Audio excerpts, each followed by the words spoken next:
Misy tian'Andriamanitra hahatongavana amin'io. Indray andro iny dia nisy mpanjaka iray nipisaka tao amin'ny fanjakana lehibe. Nanana mpanolotsaina endy sy matoky izy. Ary isaka misy zavatra miseho dia miteny foana ilay mpanolotsaina hoe misy tian'Andriamanitra hahatongavana amin'io.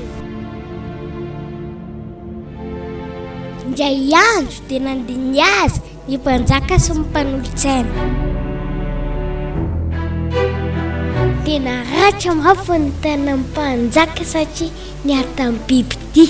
Tezitra sy nijaly izy dia niantso an'ilay mpanolotsaina.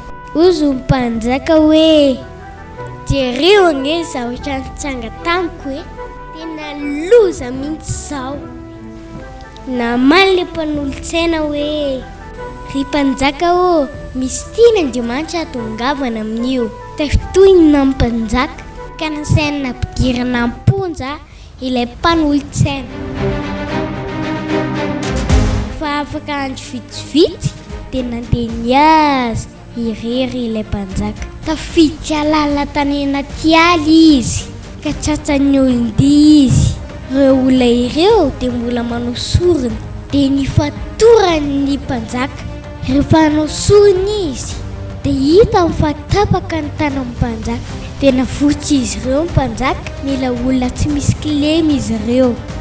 Faly ny mpanjaka satria nody tany an-dapa. Dia nanafaka ilay mpanolotsaina izy. Ry namako mamela ahy ianao satria raha tsy tapaka ny tanako dia efa maty aho ohatr'izay. Nitsika ilay mpanolotsaina dia niteny hoe ry mpanjaka raha tsy nampidirinao amponja ka nandiny araka taminao dia izany natao sorona satria izaho tsy tapa-tanana. Ahoy mpanjaka, marina ilay teninao, misy tian'Andriamanitra hahatongavana amin'io.